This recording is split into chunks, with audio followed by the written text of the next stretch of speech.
이상입니다. 오늘 우리에게 주시는 하나님의 말씀은 요한계시록 2장 18절부터 29절까지의 말씀입니다.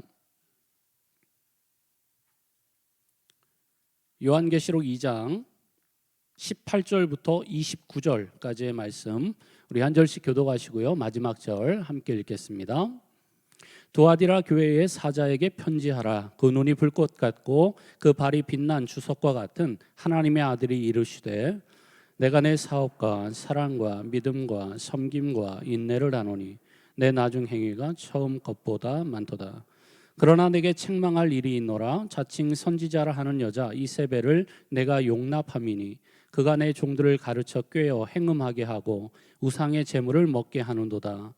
또 내가 그에게 회개할 기회를 주었으되 자기의 음행을 회개하고자 하지 아니하는도다.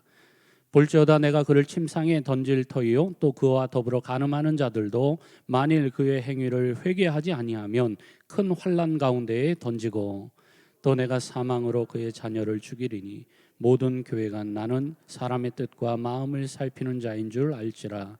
내가 너희 각 사람의 행위대로 갚아주리라. 두아디라에 남아있어 이 교훈을 받지 아니하고 소위 사탄의 깊은 것을 알지 못하는 너희에게 말하노니 다른 짐으로 너희에게 지울 것은 없노라. 다만 너희에게 있는 것을 내가 올 때까지 굳게 잡으라. 이기는 자와 끝까지 내 일을 지키는 그에게 만국을 다스리는 권세를 주리니 그가 철장을 가지고 그들을 다스려 질그릇 깨뜨리는 것과 같이 하리라. 나도 내 아버지께 받은 것이 그러하니라. 내가 또 그에게 새벽 별을 주리라. 귀 있는 자는 성령이 교회들에게 하시는 말씀을 들을지어다. 아멘.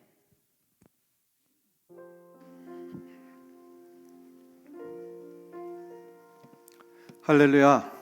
오늘 주일 예배 오신 성도님들 축복합니다. 오늘 날씨가 무척이나 좀 춥고 힘든 시간이었을 텐데 이렇게 하나님 전에 나와서 예배 드리시는 성도님들 하나님이 참 기뻐하시리라고 믿습니다. 아무리 날씨가 추워도 우리의 예배를 어느 누구도 방해할 수는 없습니다. 그 터키에 대한 소식을 여러분들 들으셨겠지만 안디옥 교회 아시죠? 장성호 선교사님 그 예배당이 다 무너져가지고 지금 굉장히 어려운 가운데 있는데 며칠 전에 이런 편지를 보내오셨어요. 비록 예배당은 무너졌지만 예배는 무너지지 않았습니다. 그래가지고 그 무너진 돌더미 앞에서 성도들 한 10명이 손을 잡고 주일 예배를 드렸대요. 얼마나 귀한 예배입니까? 그러니까 그 어떤 재난과 고난이 와도 우리의 예배를 막을 수 없습니다. 그러니까 날씨와 또 육체적인 조금 어려운 상황, 삶의 어려움 이런 것들 다 이겨내셔서 늘 예배로 승리하시기를 간절히 주 이름으로 축원합니다. 서로를 향하여서 우리 승리하셨습니다. 축복합니다. 한번 옆에 계신 분들에게 축복의 인사 나누시기를 바랍니다.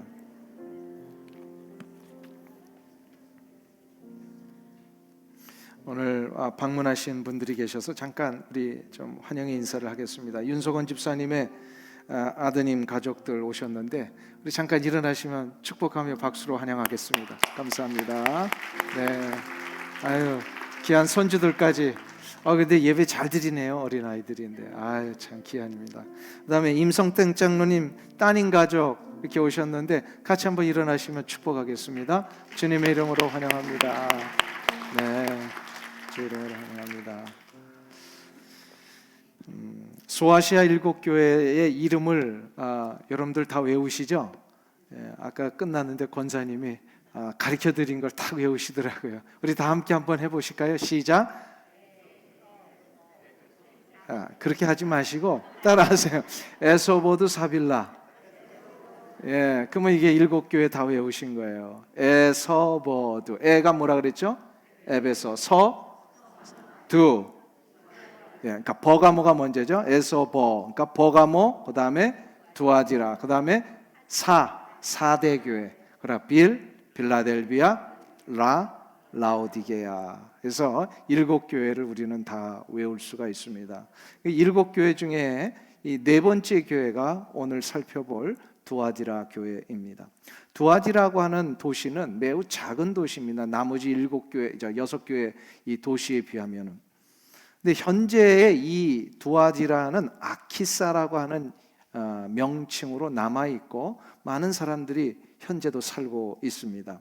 그러나 2000년 전에 두아디라의 도시와 두아디라 교회의 모습은 거의 남아 있지 않고 조그마한 돌무더기만 좀 남아 있는데, 고증에 의하여 이곳이 두아디라 교회의 옛 터일 것이다라고 생각하는 지점이 있습니다. 잠깐 사진을 보시면 이 두아디라 교회 바로 옆에 있는 옛 그 시장터일 것으로 보이는 이렇게 그 기둥들이 조금 로마네스크 양식으로 남아 있고요.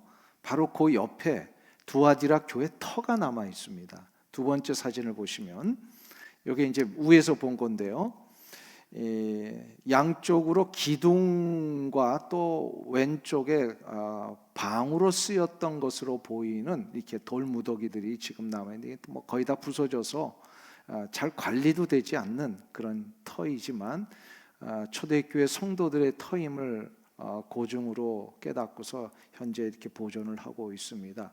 저 왼쪽 끝에 빨간 지붕으로 되어 있는 게 일반 사람들이 사는 주택인데, 그 바로 앞에 이렇게 좀 둥그렇게 벽이 하나 있죠. 거기가 아마도 생각하기를 교회의 제단으로 여겨서 사용됐던 그런 위치가 아닌가, 이렇게 이제 생각을 하고 있습니다. 그러나 두아디라 지역을 가면은요, 그 옛날에 있었던 모든 건물 거의 없고 저게 전부입니다.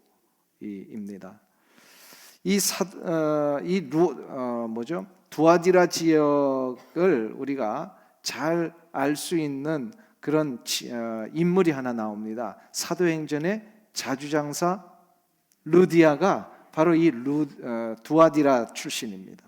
이 두아디라는요, 염색 공업이 발달되었던 곳이라 왕족들이나 입는 이 자주색 염색 공정을 통하여 옷감을 물을 들인 다음에 이거를 왕족이나 귀족들에게 이제 판매하는 일들이 이 두아디라 지역에 많았는데, 아마도 이 루디아는 이 염색 공업을 통하여 만든 이 자주색 옷감을 사업 수단을 발휘해서 저 멀리 있는 빌립보까지 가가지고 사업을 했던 것 같습니다. 이 사업을 통하여 루디아는 자신의 그 경제적인 유익을 어떻게 썼습니까? 여러 차례 말씀드렸습니다만 사도 바울의 복음 사역을 위하여 기꺼이 다 후원을 합니다. 그래서 그 루디아의 후원 때문에 사도 바울의 남부 유럽 복음화가 굉장히 힘을 얻고 확장되게 되는 그런 놀라운 역사도 있습니다. 그러나 오늘은 이 루디아와 뭐 자주장사에 대한 이야기를 하려고 하는 것은 아니고요. 이 초대교회 안에 있었던 이 두아디라 교회, 그러니까 이제 뭐 루디아의 고향과 같은 곳이죠. 이 두아디라 교회를 향하여서 하나님이, 우리 주님께서 무슨 말씀을 하셨는지를 좀 살펴보려고 합니다. 첫 번째로 주님께서 무슨 말씀을 하셨습니까? 18절에서 이렇게 말씀을 하십니다. 두아디라 교회 사자에게 편지하라. 그 눈이 불꽃 같고 그 발이 빛난 주석과 같은 하나님의 아들이 이르시되. 지금 두아디라 교회에게 예수님께서 편지로 말씀을 선포하시면서 예수님이 누구이신지에 대한 소개를 또 하십니다. 이거는 7교회를 말씀을 전하실 때 아주 똑같은 패턴으로 처음에 어떠하신 예수님이 이렇게 말씀하시느니라, 이렇게 똑같은 패턴으로 하는데, 네 번째 두아디라에도 그렇게 말씀을 하시는 거예요. 그런데 불꽃 같은 눈으로 보시고 빛나는 주석과 같은 발로 밟고 계시다라고 하는 이 표현은 무슨 뜻일까요? 눈이라고 하는 것은 보는 것을 얘기를 하죠. 또 발은 이 초대교회 당시에는 이 관용적인 표현으로 다 알고 있습니다. 유일하게 그 땅을 밟고 있는 자는 그 땅의 통치자고요, 그 땅의 심판자입니다. 그러니까 이거는 굉장히 관용적인 표현인데 이 초대교회 성도들은 이 표현이 무슨 뜻인지를 알았어요. 주님께서 이렇게 눈을 통하여 불꽃 같은 눈으로 보고 계시다라고 하는 것은 지금 통치하고 계시다라는 뜻이고요, 주석과 같은 빛나는 발을 가지고 이 땅을 밟고 계시다라고 하는 것은 주님이 이 땅의 통치자요 심판자이시다라고 하는 이야기입니다. 그런데 그런 예수님이 누구시라는 거예요? 하나님의 아들이시다. 왜 이 이야기를 했을까요? 당시에 루아디라 도시는 두아디라 도시는 제우스의 아들인 이 아폴로를 숭배했던 도시입니다. 제우스는 로마인들에게 있어서는 최고의 신입니다. 신 중의 신이에요. 근데 그 신 중의 신의 아들이 아폴로인데 이 아폴로가 두아디라라고 하는 도시를 다스리고 있다라고 모두가 생각했습니다. 이런 도시에 살고 있는 두아디라 교회 성도들에게 주님이 지금 말씀하시는 거예요. 참신은 제우스가 아니라 전능하신 하나님이시다. 그리고 전능하신 하나님의 아들이 바로 예수 그리스도이시다. 모두가 신의 아들을 아폴로로 알고 있는데 그게 아니라 참신이신 전능하신 하나님의 아들은 예수 그리스도이시다. 그리고 그 주님이 이 땅을 어떻게 하시는 거예요? 눈동자와 같이 보고 계시고 주석과 같은 빛나는 발로 밟고 계시다. 그 주님이 통치하신다는 거예요. 아폴로가 통치하는 게 아니라 주님이 통치하신다. 이게 실은 두아디라 교회 성도들을 향하여 주시는 말씀이셔서 이건 얼마나 위로가 되겠습니까? 모두가 다 이 우상 앞에 절을 하고 아폴로 신 앞에 절을 하면서 그 아폴로가 이 땅을 다스리고 있다고 생각하는데 그게 아니라 우리 주님이 불꽃 같은 눈으로 이 땅을 보고 계시고 다스리신다. 얼마나 용기가 되겠습니까? 실은 이것은 21세기를 살고 있는 우리 성도들이 우리 가슴속에 담아야 할 아주 중요한 말씀입니다. 21세기는요 우상 앞에 절을 하는 이런 우상 숭배는 많지 않습니다. 그러나 그때와는 다른 또 다른 우상들이 우리의 삶 가운데 얼마나 많은지 몰라요. 그 우상이 뭡니까? 하나님 앞에 나아가지 못하게 만드는 모든 방해 세력들, 이게 다 우상이에요. 하나님을 섬기지 못하게 만드는 모든 보이지 않는 사상과 흐름과 모든 문화적인 활동들, 이런 것들이 더욱더 아주 교묘하게 우리 시대의 우상 숭배로 자리 잡고 있는 이때에 우리는 분명히 알아야 합니다. 이 땅을 다스리고 이 땅의 모든 흐름 속에 진정으로 통치자요 전능하신 심판자는 우리 주 예수 그리스도 한 분뿐이시다. 이걸 우리가 잊지 않고 가야 됩니다. 이 말씀을 하시고 나서 주님이 두아디라 교회 성도들을 향하여서 칭찬을 하십니다. 19절에 한번 보세요. 내가 내 사업과 사랑과 믿음과 섬김과 인내를 아노니 내 나중 행위가 처음 것보다 많도다.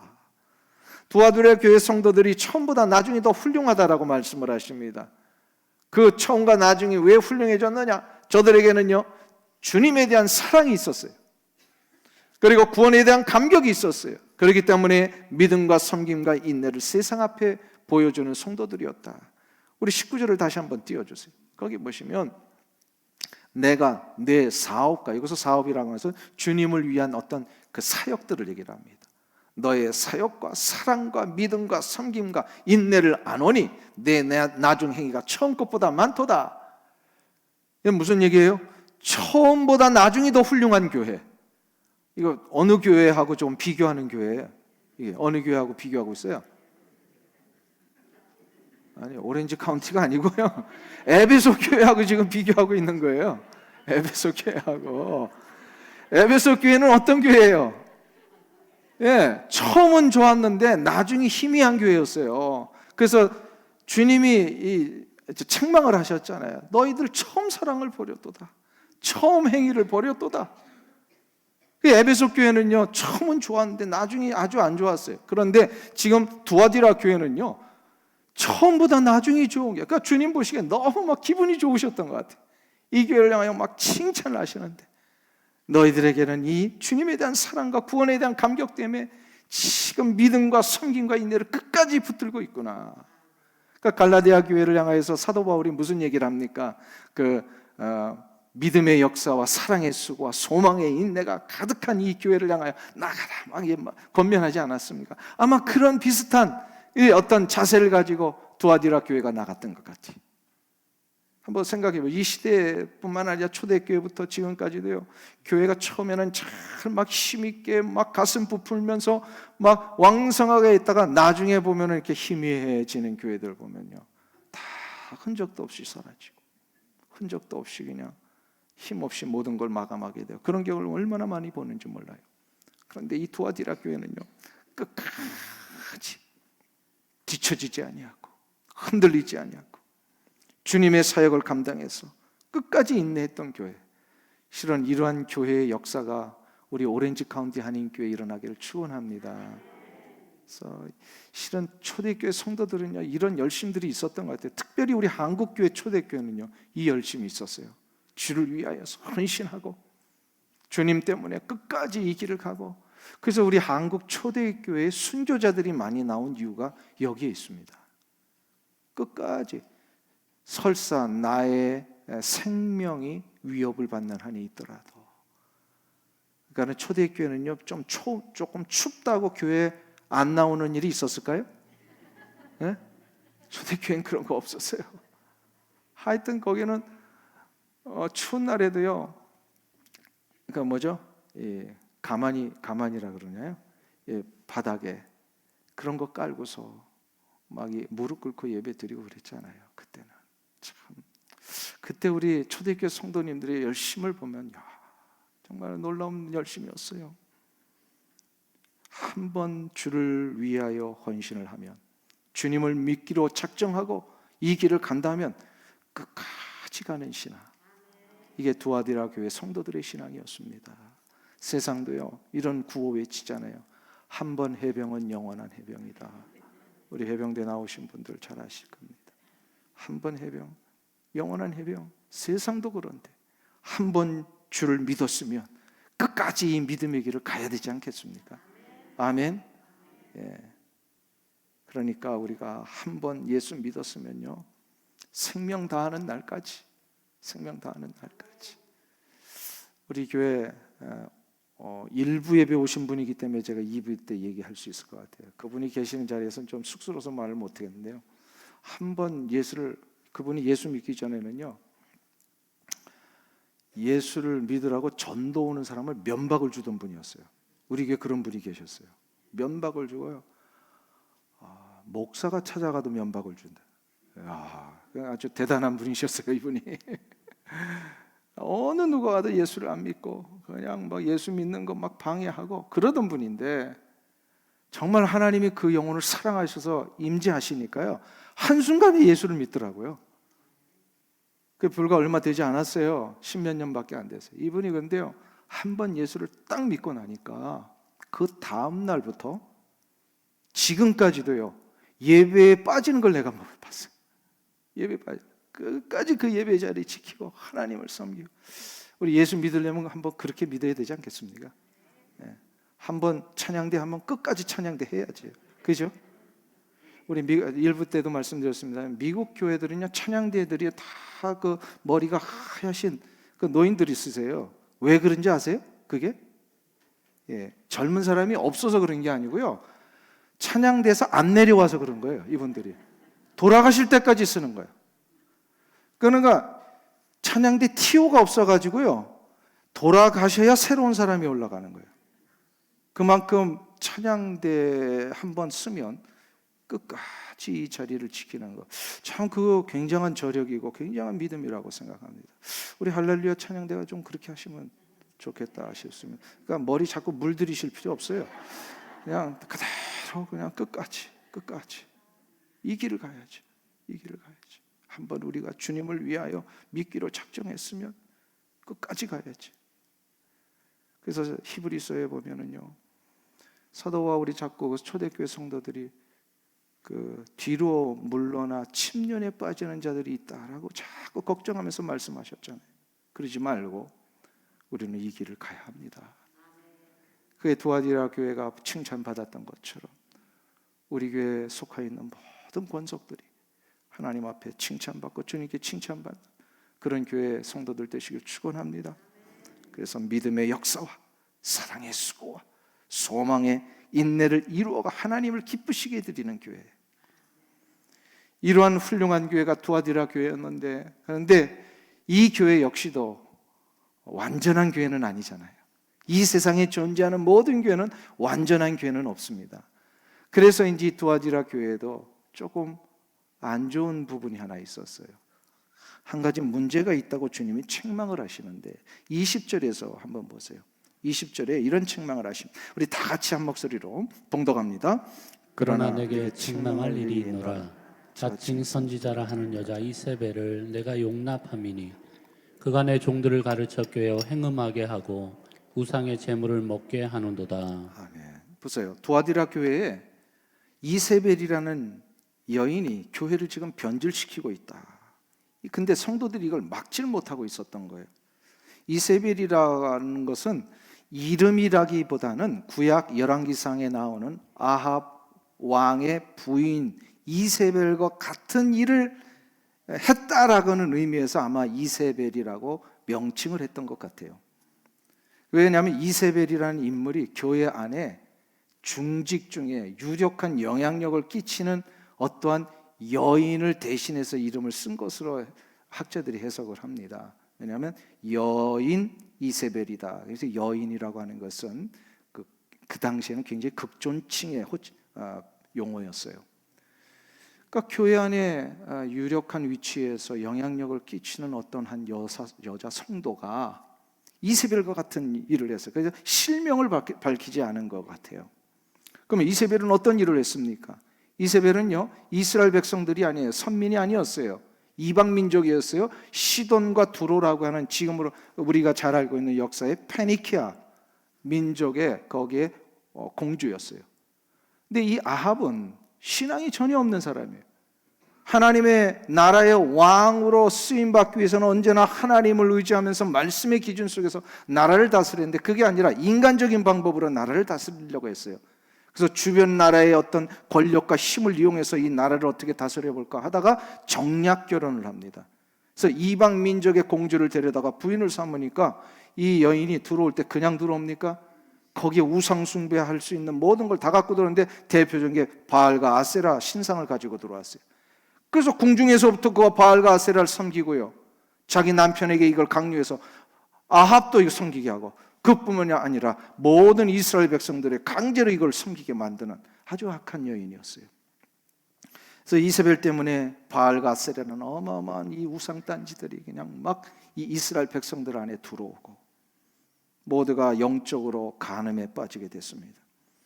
그런 비슷한 일을 이 두아디라 교회 안에 한 여인이 벌였다라는 겁니다. 지금 우리가 언뜻 생각하면, 아니 이렇게 좋은 교회, 건강한 교회 안에 우상 숭배를 하자는 이 일에 동조하는 사람이 있다고? 이게 말이 됩니까, 여러분들? 지금 이 자리에서 누군가가 들어와 가지고요, 우상 숭배하러 갑시다. 그럼 거기 따라갈 사람이 우리 교회는 있을까요, 없을까요? 당연히 없죠. 당연히 없는데 두아디라 교회는 있었단 말이에요. 그러니까 어느 교회가 더 나아요? 두아디라보다? 네. 아니 근데 저도 이 말씀을 보면서, 아니 이렇게 훌륭한 교회에 어떻게 우상 숭배에 빠지는 일이 있었단 말인가. 근데 가만히 이렇게 학자들의 이게 해석을 들어보니까요, 사단의 아주 교묘한 작전이 있었더라고요. 배경 속에. 당시 두아디라는 공업과 상업이 매우 발달된 도시였습니다. 그래서 염색, 또 옷감 만드는 거, 금속 세공 같은 일들이 활발히 진행되고 있었는데, 이 모든 상공업 활동들은 길드라고 하는 조합을 중심으로 해서 이루어졌습니다. 그러니까 이 상공업 활동을 하면 모두가 다 길드에 들어가야 돼요, 이 조합에. 근데 이 조합이 문제가 뭐냐면, 이 조합의 수장들이 나름대로 이 조합을 이끌고 상공업을 활성화시키기 위하여 자기들에게 복을 준다라고 믿는 수호신들을 다 하나씩 섬기고 있었던 거예요. 그래서 이 조합에 들어온 사람들에게 강제로 수호신에 가서 종교의식에 참여하도록 강요를 합니다. 근데 이 의식이 단순히 그냥 의식이 아니라 그 신전에 올려졌던 음식을 나눠 먹고, 또 그 이후에는 음란한 이 술 파티를 벌이면서 그 옛날의 모든 우상 숭배는요, 신전의 창기들과 음란한 것을 하는 이런 아주 더러운 일들을 많이 했어요. 지금 그런 일들이 막 일어나고 있었던 거예요. 이런 의식에 그런데 참여하지 않은 자들이 있었다라는 거예요. 누굴까요? 당연히 그리스도인들이죠. 그리스도인들도 교회에서는 같이 예배 생활하지만 바깥에 나가서는 길드 조직에 속하여서 상공업 활동을 해야 되는데, 이 상공업 활동을 제대로 하려면요, 그 조합장과 모든 사람들이 요구하고 있는 신전 제사에 참여하고 그 음식을 먹고 이런 일들을 해야 되니까 이거는 굉장히 현실적인 문제고 당면한 문제였어요. 조업원들이, 그리스도인들에게. 근데 이때에 나타난 여인이 이세벨입니다. 이세벨은 아까도 말씀드렸죠. 두아디라 교회에 이미 영향력을 행사하고 있던 어떤 중직과 같은 여인이었는데, 이 여인이 어느 순간인가 아무도 모르게 니골라당의 영향을 받고 있었어요. 니골라당 계속해서 나왔죠. 뭐예요? 교회 생활하면서도 우상 숭배를 겸하여 섬겨도 된다라고 하는 이런 이단 무리가 있었다 그랬잖아요. 여기에 물들었던 것 같아요. 그래서 이 이세벨이라는 여인이 스스로를 선지자라고 자칭 주장하고 교인들의 일부에게 이 가르침을 던지기를 시작을 합니다. 근데 영향력이 있으니까 이 여인의 가르침에 성도들이 이 가르침을 따라갔던 사람들이 있었더라는 겁니다. 자, 그러면 어떻게 그게 따라갔느냐? 그 학자들의 해석에 의하면 고린도전서는 이 요한계시록보다 약 30년 전에 먼저 쓰여졌다고 합니다. 근데 고린도전서 8장 5절에 보면 사도 바울의 그 유명한 우상 제물에 관한 말씀이 있죠. 무슨 말씀이죠? 우리 8장 4절을 다 같이 한 목소리로 읽겠습니다.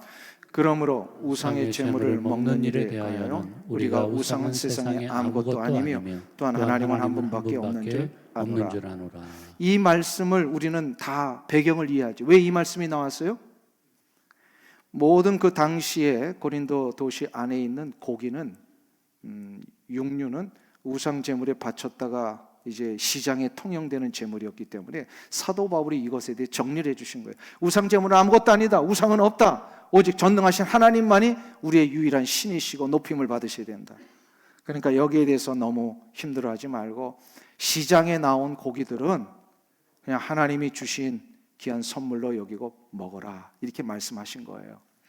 근데 이세벨이 요 말씀을 왜곡을 시킵니다.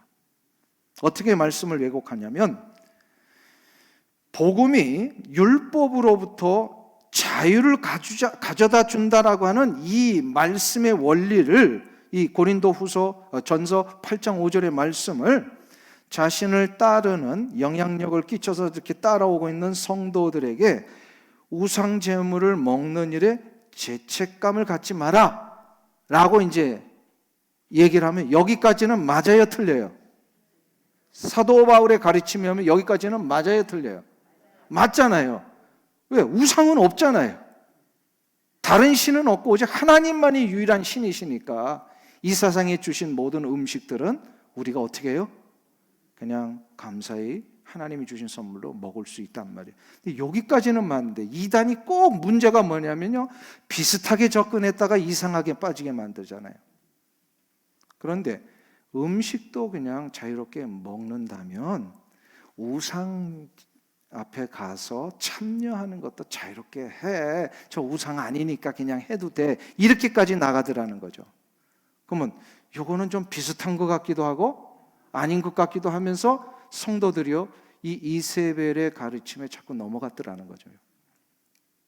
사도 바울은 우상 제물에 대해서만 이야기를 했는데 이세벨은 우상 제물도 한다면 우상 신전 제사도 참여해도 된다라고까지 교묘하게 바꿨다라는 겁니다. 그러니까 이런 교묘한 방법을 이세벨에게 가르쳐 준 자가 누굴까요? 물론 니골라당이지만 니골라당을 뒤에서 조종하는 자가 누구예요? 사단 마귀입니다. 한마디로 사단 마귀의 가장 잘하는 이 방법 중에 하나가 신앙의 본질을 이렇게 흐릿하게 만드는 거예요. 그래서 우리로 하여금 분별력을 잃게 만들고 거짓된 것을 그러니까 진짜라고 생각하게 만드는 이 타협의 길로 가게 만드는 것. 이것이 교회와 성도들을 넘어뜨리는 전형적인 방법입니다. 우리는 그러니까 여기에 정신을 바짝 차리고 넘어가서는 안 돼요. 비슷하게 다가오지만 나중에 완전히 들어가 보면 이게 딴 얘기하고 있는 이 이단들이 얼마나 많은지 몰라요, 이 시대에. 하나님의 말씀의 본질은요, 그냥 문자 그대로 붙들고 가는 게 가장 건강하고 안전합니다. 자꾸 이걸 어떻게 저렇게 막 해석해 보려고 하다가 그냥 자기 마음대로 이거를 바꿔보고 적용 잘못해가지고 이상한 이단에 빠지고 이상한 잘못 가르침에 막 넘어가는 일들이 얼마나 많은지 몰라요. 이런 일들이요, 우리 초대교회 역사에서도 있었습니다. 초대교회 그 순수한 순교자의 신앙을 붙들고 있었던 교회 앞에 사단 마귀가 이 순수한 신앙을 무너뜨리는 한 가지 방법을 던지는데, 그게 바로 신사참배였습니다. 신사참배를요, 처음에는 다 반대했는데 나중에 어떻게 넘어진지 아세요? 신사참배는 우상숭배가 아니라 국가의례다, 이렇게 바꿔버립니다. 그러니까 국가의례라고 하는데 이게 뭐 문제가 되겠는가 하면서 성도들이 넘어진 거예요. 교회가 넘어졌고 교단이 그걸 가결을 해버렸고 엄청난 실수를 한 거예요. 죄였어요. 개인적으로는요, 이 시대는요 또 이런 문제가 있잖아요. 제사 지내는 문제는 이거는 그냥 우상숭배가 아니라 조상에 대한 예절이다. 그럴듯하지만요, 그렇지 않아요. 이거는요 우상숭배예요. 그렇기 때문에 우리가 여기에 분별력을 잃어버리면 안 됩니다. 종교다운주의자들을 일으켰어요. 사단 마귀가 다른 종교에도 구원이 있으니 기독교가 좀 관용을 베풀어야 된다. 근데 강조점을 어디에 두냐면 관용에 강조점을 둬요. 우리의 진리의 기준을, 구원은 오직 예수 그리스도만 있다라고 하는 이 사실을 약간 흐리게 만들고요, 관용을 베풀, 그 관용은 얼마나 좋은 겁니까? 그죠? 근데 이 관용을 누구에게 베풀라고요? 예수 그리스도만이 구원이 아니라 다른 종교에도 구원이 있다라고 하는 이 사실에 관용을 베풀라. 그냥 받아들이라는 거잖아요. 이렇게 애매하게 자꾸 사단 마귀가 우리를 넘어뜨리려고 해요. 동성연애도 마찬가지. 인간이 태어날 때부터 그런 성향을 가지고 태어나는 경우들이 있기 때문에 동성연애를 인정해야 된다. 이게 바로 자유함이고 포용이고 소수자들을 안아주는 것이다. 소수자를 안아주는 거, 이거 맞는 거예요, 안 맞는 거예요? 연약하고 소외된 자들을 품는 거는 맞는 얘기잖아요. 그런데 여기에 뭘 딱 얹어버렸어요? 동성연애를 얹어버렸단 말이에요. 그 분별력을 잘 가지셔야 돼요. 단어, 워드 플레이에 우리가 자꾸 넘어가면 안 돼요. 단어 사용을 가지고 뭔가 이렇게 교묘하게 만들어가는 이 흐름 앞에 넘어가지 마시고, 진짜 진리의 기준 속에 이게 맞느냐 안 맞느냐 이걸 아셔야 된다. 늘 여기, 그래서 자꾸 다수결의 원리로 모든 걸 결정해버리는 이 시대의 흐름 앞에 우리는 다수결의 원리가 아니라 뭐예요? 진리의 원리에 서야 돼요. 투표해서 이겼다고 해서 동성연애가 그냥 뭐 다 옳다, 그게 아니란 말이에요. 지금 동성연애로 투표를 다 만들어가지고 법으로 이걸 다 제정해버려가지고 그게 마치 옳은 것인 양 지금 이 시대의 흐름이 가고 있는데 그게 아니란 말이에요. 그게 아니고요, 우리는 진리 위에 서서 주님의 말씀의 기준이 뭐라고 하시는지, 그래서 이 사단 마귀의 작전이 뭔지를 자꾸 뒤에서 우리가 볼 줄 알아야 돼요. 아, 이 사단이 이렇게 작전을 피고 있구나. 이런 거짓 호도 앞에 우리는 타협해서는 안 됩니다. 잘못하면 나도 모르는 사이에 니골라당에 다 넘어가게 되고 나도 모르는 사이에 바알과 아세라 앞에 무릎을 꿇게 됩니다. 이런 죄에 빠져 있는 두아디라 교회 성도들을 향하여서 회개하라고 주님이 기회를 주셨어요. 그런데 저들이 주님이 주신 기회를 거절을 합니다. 이 거절하니까 저들의 최후가 뭔지를 주님이 경고하셔요. 22절과 23절에서 뭐라고 말씀하십니까? 같이 우리 한 목소리로 봉독합니다. 볼지어다 내가 그를 침상에 던질 터이요 또 그와 더불어 간음하는 자들도 만일 그의 행위를 회개하지 아니하면 큰 환난 가운데 던지고 또 내가 사망으로 그의 자녀를 죽이리니 모든 교회가 나는 사람의 마음을 살피는 자인 줄 알지라. 내가 너희 내가 각 각 사람의 사람의 행위대로 행위대로 갚아주리라. 갚아주리라. 아무리 영적인 간음을 저지르고 우상 숭배 앞에 나도 모르게 무릎을 꿇었어도요, 회개하라고 하실 때 회개하면 그 사람은 회복됩니다. 그런데 회개하지 않으면 어떻게 된다는 거예요? 지금 22절 23절에서 그 얘기를 하시는 거 아니에요? 침상에 던져버리시겠다. 침상이 뭘까요? 이게 환자가 눕는 그 침대를 얘기를 합니다. 거기에 던져버리시겠다. 또 환란에 빠지게 하시겠다. 사망에 이르게 하시겠다. 주님이 아주 무서운 경고를 하십니다. 자, 그러면 참으로 다행이었던 것은요, 두아디라 교회가요, 모든 두아디라 교회 성도들이 여기에 빠진 것은 아니었더라는 거예요. 소수의 사람이 빠졌어요. 이 두아디라 교회 성도들 가운데 끝까지 신앙의 순결을 지키고 영적 분별력을 가지고 주님의 말씀 가운데 진리 위에 서서 타협하지 아니하고 분별력 가지고 끝까지 이 길을 갔던 성도들이 있었더라는 거예요. 24절을 한번 보세요. 24절 같이 한 목소리 읽습니다. 두아디라에 남아있어 이 교훈을 받지 아니하고 소위 사탄의 깊은 것을 알지 못하는 너희에게 말하노니 다른 짐으로 너희에게 지울 것은 없노라. 두아디라 교회 안에는요, 이세벨의 가르침 받지 않고 남아있는 자들이 있었다라는 거예요.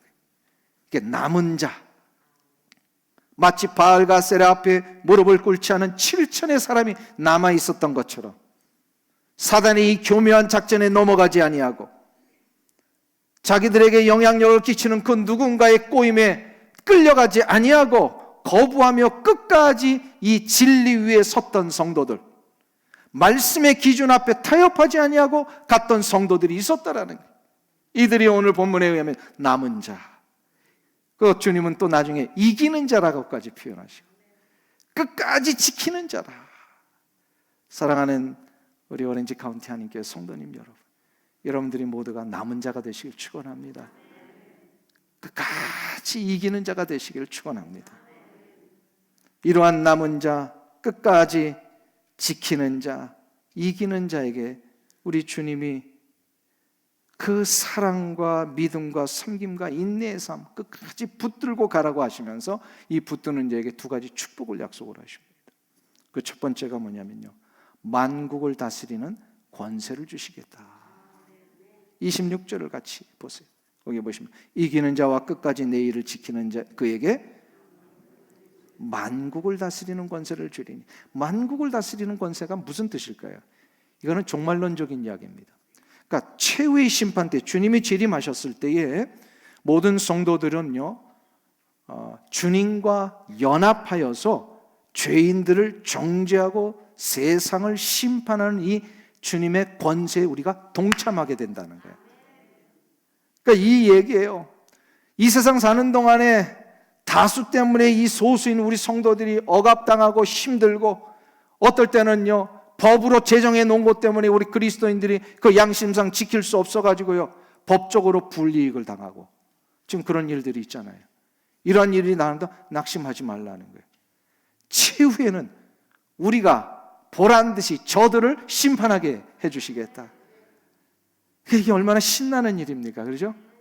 막 당하고 찢기고 소외당하고 힘없어서 아무것도 못해서 정말로 이렇게 전전긍긍하던 우리의 삶이 갑자기 이제 회복이 돼가지고 보란듯이 심판자의 자리로 주님과 함께 이 세상을, 만국을 다스리는 권세를 얻게 된다. 할렐루야. 신나지 않으세요? 저는 신나는데 이거 생각하니까요. 이것은 세상에 사는 동안에는 결코 누릴 수 없는 특권입니다. 그 무엇과도 바꿀 수 없는 이 기대되고 설레는 영광이 우리 가운데 주어진다는 거예요. 아멘. 만국의 권세를 주십니다. 근데 두 번째로 새벽별을 주시겠다고 또한 약속을 하십니다. 28절 보세요. 내가 또 그에게 새벽별을 주리라. 새벽별이 뭡니까? 나중에 이제 요한계시록 후반에 가면요, 이 새벽별은 또 주님이시라는 것을 밝혀주십니다. 그러면 예수 그리스도 우리 주님을 우리에게 주신다. 이게 무슨 뜻일까요? 그건 주님이 갖고 계시는 새벽별의 능력을 주시겠다라는 거예요. 새벽별이 어떤 능력이죠? 새벽별은 어떠한 별입니까? 새벽별은요, 모든 어둠이 물러가는 새벽 시간에 아주 영롱하게 그 반짝이고 있는 별이 새벽별입니다. 즉 새벽별이 뜬 걸 보면 우리는 뭘 확신하죠? 어둠이 물러가고 새빛이 비춰지는구나. 마찬가지로 새벽별 대신 예수 그리스도께서 우리와 늘 함께 하셔서 우리 인생의 어둠을 물러가게 하시고 외로움과 절망과 추위와 아픔의 상태가 다 이제는 지나가게 하시고 주님이 비춰주시는 놀라운 생명의 역사, 능력의 역사, 승리의 역사를 우리 가운데 허락하신다라는 뜻입니다. 그러니까 외적인 것에 너무 휘둘리지 마시고요. 또 내 삶의 현장의 어려움 때문에 이렇게 막 좌충우돌하지 마시고요. 끝까지 진리 위해서 타협하지 마시고 복음의 진리를 굳게 붙들고 끝까지 걸어가시길 축원합니다. 이러한 인생을 사는 자에게 뭐라고요? 만국의 권세를 주시겠고 새벽별의 능력을 주시겠다 약속하셨습니다. 이 은혜의 능력이, 이 승리의 역사가 여러분들 모두에게 일어나시길 주 이름으로 축원합니다. 기도하겠습니다. 하나님 아버지 감사합니다. 험하고 힘든 이 세상에서 우리를 홀로 내버려 두지 아니하시고 주님을 위하여 구원에 대한 감격과 사랑의 수고와 소망의 인내를 끝까지 붙드는 자들에게는 이 놀라운 만국을 다스리는 권세, 새벽별의 능력을 주신다 약속하셨사오니 감사합니다. 하나님, 우리의 외로움과 고통은 분명히 지나갈 줄로 믿습니다. 이제 어둠이 물러가고 새로운 영광의 쇠빛이 우리 가운데 임하게 될 줄 믿사오니 날마다 복음의 진리 위에 굳건히 서서 타협하지 아니하고 인내하며 끝까지 남은 자로 살 수 있도록 은혜 내려 주시옵소서. 예수님의 이름으로 기도하옵나이다. 아멘.